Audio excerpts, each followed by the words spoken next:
오늘 우리에게 주신 하나님의 말씀은 사도행전 7장 1절에서 16절까지의 말씀입니다.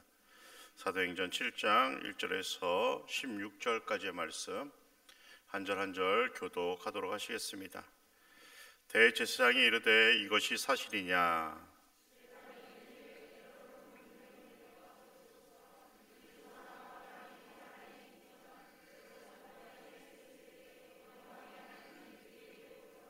이르시되 내 고향과 친척을 떠나 내가 내게 보일 땅으로 가라 하시니,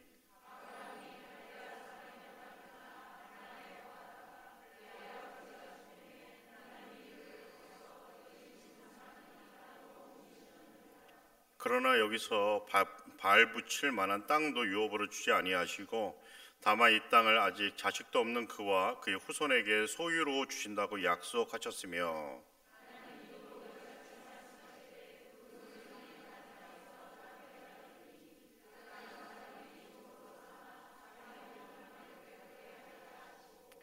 할례에 또 이르시되 종 삼는 나라를 내가 심판하리니 그 후에 그들이 나와서 이곳에서 나를 섬기리라 하시고,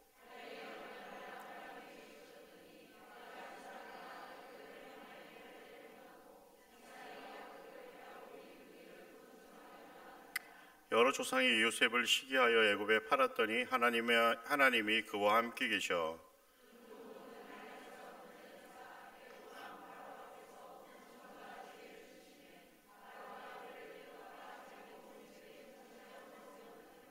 그때 애국과 가나안 온 땅에 흉년이 들어 큰 환란이 있을세 우리 조상들이 양식이 없는지라.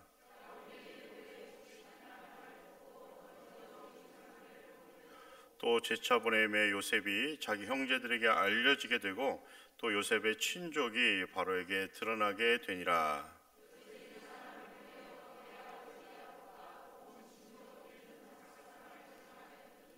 야곱이 애굽으로 내려가 자기와 우리 조상들이 거기서 죽고 세겜으로 옮겨져 아브라함이 세겜 하몰의 자손에게서 은으로 값주고 산 무덤에 장사되니라.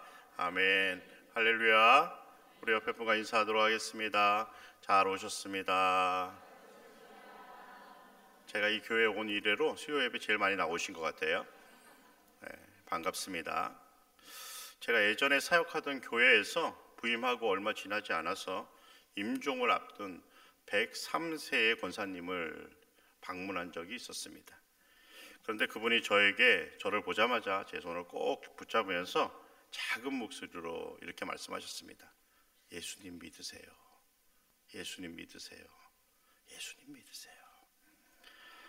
저는 이 이야기를 듣고 처음에는 웃으면서 네, 예수님 믿겠습니다 라고 대답했습니다.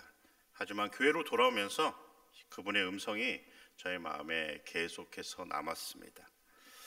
왜냐하면 임종을 앞둔 시점에서 그분의 그 이야기는 무엇보다 그분이 이 땅에 무엇을 남기고 싶은지를 들려주시는지를 보여주는 최후 변론이기 때문입니다.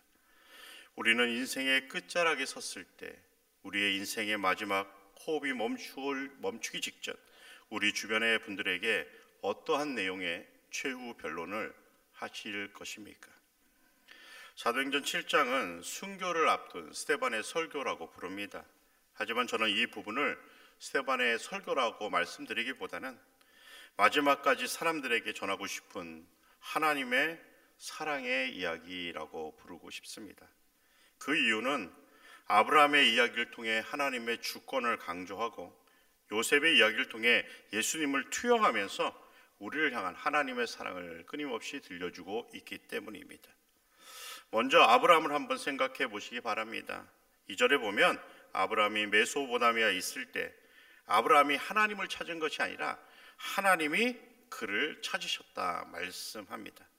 또한 4절에 보면 갈대아 우르에서 하란 그리고 약속의 땅인 가나안까지 하나님께서 이끄셨다 말씀합니다.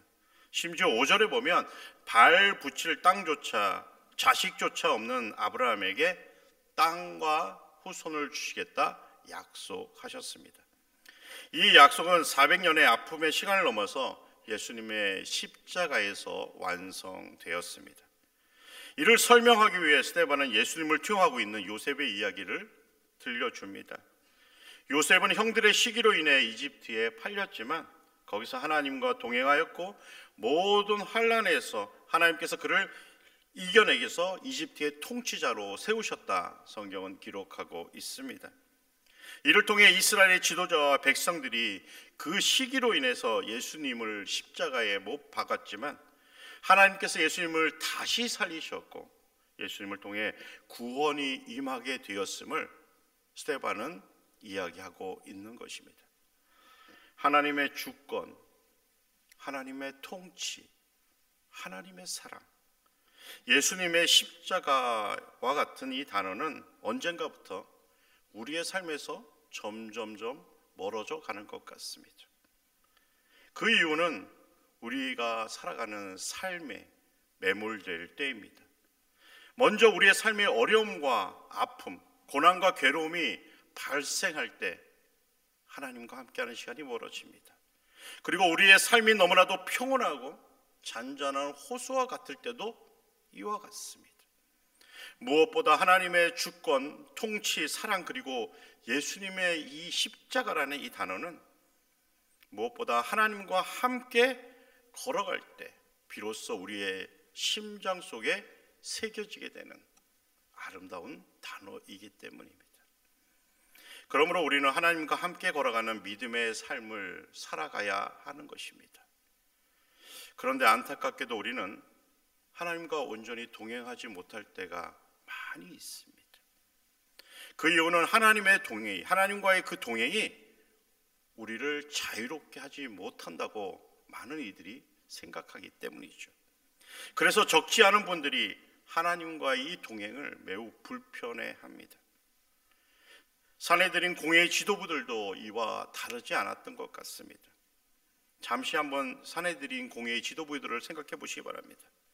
만일 사내들인 공회의 지도부들이 하나님과 온전히 동행하는 삶을 살았다면 거짓 증인까지 세우면서 스데반을 죽이려 하였을까요?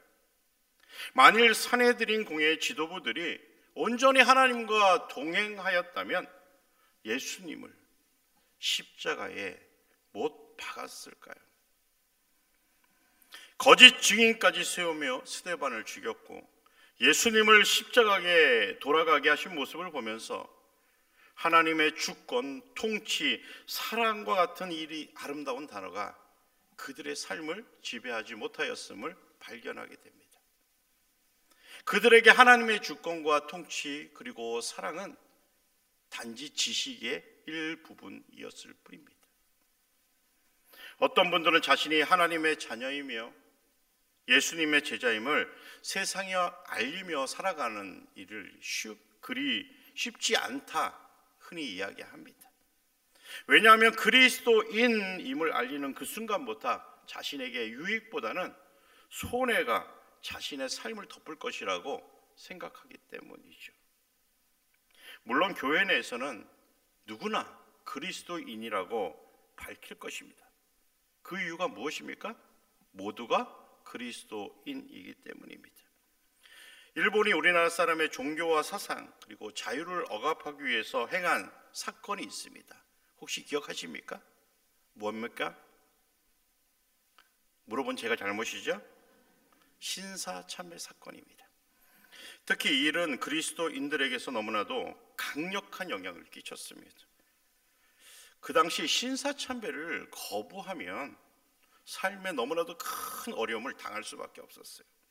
학교를 운영하는 선교사들에게도 이와 같은 일은 거부할 수 없는 유혹과 같았습니다. 이러한 시점에서 만일 우리라면 어떠한 선택을 하겠습니까?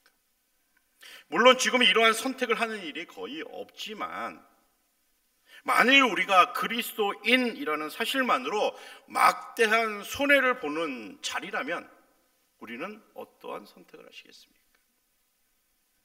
이러한 상황에서조차 우리는 믿음으로 담대하게 그리스도인임을 알리면서 예수님을 그들에게 전할 수 있을까요?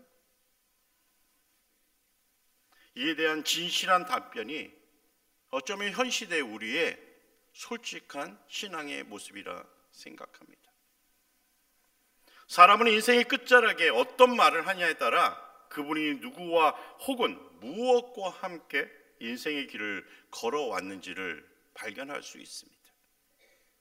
어떤 분이 평생 아버지에게 큰 상처를 받았다고 해요. 그래서 마지막 순간 그분이 아버지에게 제발 미안하다 이 한마디만 해달라 부탁하였습니다. 하지만 그분은 마지막 호흡이 끊기는 그 순간까지 자기 딸에게 입을 꽉 다물고 미안하다라는 말을 한마디도 하지 않았습니다. 미안하다라는 말 한마디가 그렇게 어렵습니까?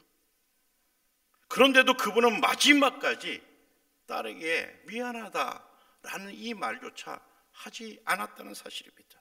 그렇다면 그분의 인생은 어떤 인생이었을 것 같습니까? 아마도 자존심이라는 무거운 짐을 들고 걸어가는 인생의 길을 걸었던 그러한 인생이 아니었을까요?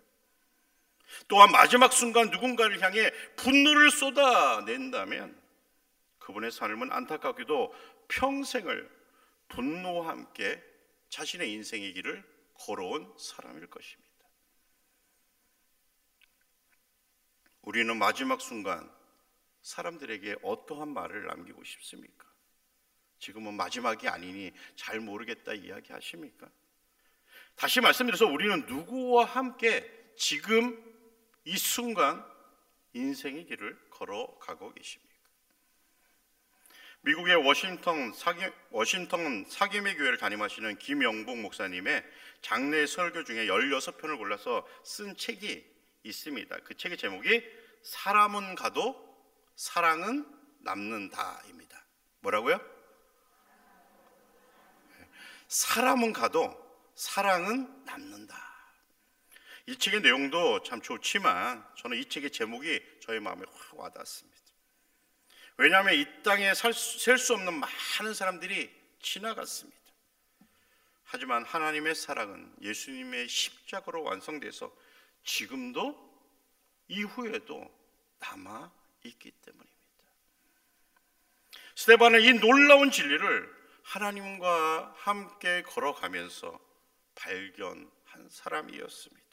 그래서 억울한 상황에서조차 자신을 변호하기보다 오히려 마지막 순간까지 하나님의 사랑의 이야기를 통해 복음을 전하려 하였던 것입니다. 많은 그리스도인들이 죽음 이후의 세상, 천국을 기대하고 살죠. 한번 옆에 분에게 물어보십니까? 천국을 기대하십니까? 너무 길어요?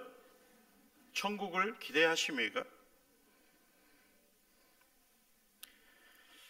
그런데 죄송하지만 이 땅에서 사람들이 천국을 미리 맛보며 살아가는 것은 그리 좋아하지 않는 것 같습니다. 우리가 많이 부르는 찬송가 438장의 작사가는 주님과 함께하는 삶은 천국과 같은 삶을 이렇게 표현합니다. 내 영혼이 은총 입어 주한 죄짐 벗고 보니 슬픔 많은 이 세상도 천국으로 화도다. 주의 얼굴 뵙기 전에 멀리 뵈던 그 하늘나라 내 마음속에 이루어지니 날로 날로 가깝도다. 높은 산이 거친들이 초막이나 궁궐이나 내 주 예수 모신 것이 그 어디나 하늘나라. 할렐루야 찬양하세. 내 모든 죄 사함 받고 주 예수와 동행하니 그 어디나 하늘나라. 오늘 이 시간 가사를 깊이 묵상하면서 다 함께 이 찬양을 한번 불러봤으면 좋겠습니다. 내 영혼이 은총 입어 중한 죄짐 벗고보니 슬픔 많은 이 세상도 천국으로 화도 주의 얼굴 뵙기 전에 멀리 뵈던 하늘나라 내 맘속에 날로 날로 가까 높은 산이 거친 들이 조막이나 궁궐이나 내 주 예수 모신 곳이 그 어디나 하늘나라 할렐루야 찬양하세 내 모든 죄 사함받고 주 예수와 동행하니 그 어디나 하늘 할렐루야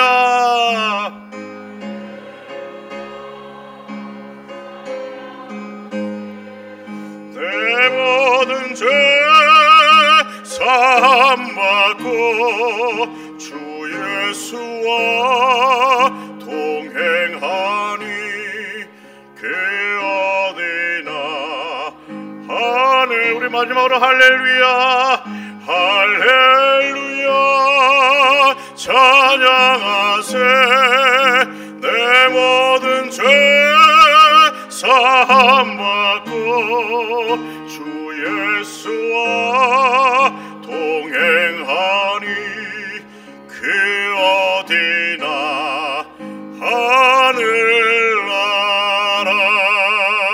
하늘나라 우리는 무엇을 위해 이 땅에서 시간을 보내고 계십니까?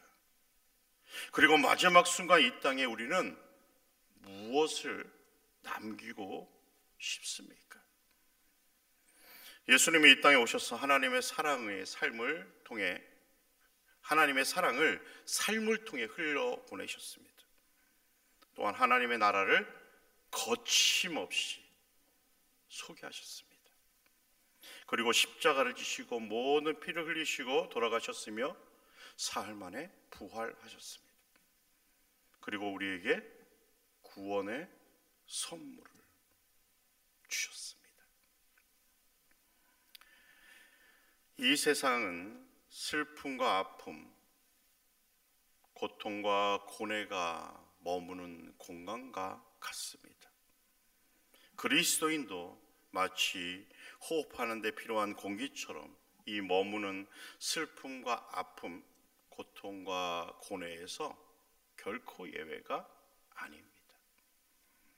하지만 우리가 예수님과 동행해 나가면 그 아픔들이, 그 슬픔들이 조금씩 축소되어 갑니다. 축소된 아픔들은 예수님과 함께하는 기쁨을 절대 침범할 수 없습니다. 그래서 예수님을 모신 곳이 그 어디나 하늘나라라고 외치고 있는 것입니다. 스데반은 자기를 공격하는 이들로부터 살아남기 위해 어떻게든 자신을 변호하려 노력해야 하지 않았을까요? 그런데 스데반은 오히려 자신을 변호하려 하기보다 마지막 그 순간까지 이 땅에 복음을 전하려 하였습니다. 그 이유는 기병목 목사님의 책 제목처럼 사람은 가도 사랑은 이 땅에 남아 있기 때문입니다. 사랑하는 성도 여러분, 우리의 인생의 끝자락에서 우리의 형제, 자매, 친구들에게 무엇을 남기려 하십니까? 하나님의 사랑을 이 땅에 남겨주시기 바랍니다. 예수님의 십자가의 사랑을 이 땅에 남겨주시기 바랍니다. 그래서 이 땅이 죄악에 물들지 않도록 우리의 자녀와 형제, 친구들이 악한 사탄의 세력에 무너지지 않도록 하나님의 진실하고 큰 사랑을 전해 주시기 바랍니다.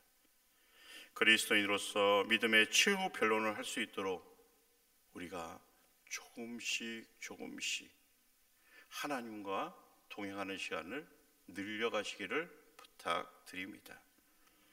예수님이 십자가의 죽음과 부활을 통해 우리에게 구원의 사랑을 남겨주셨듯이 우리를 향한 하나님의 사랑의 핵심인 예수님을 남기기 위해 우리는 하나님과 조금 더 많은 시간을 동행하면서 살아가시는 우리 골략교회 모든 성도님들 되시기를 주님의 이름으로 간절히 축원드립니다. 사랑과 은혜가 충만하신 아버지 하나님, 우리를 향한 하나님의 사랑의 핵심인 예수님의 십자가를 깊이 깊이 묵상하게 하여 주시옵소서. 그래서 우리를 향한 사랑을 붙잡고 예수님의 사랑을 담대히 전하게 하여 주시옵소서.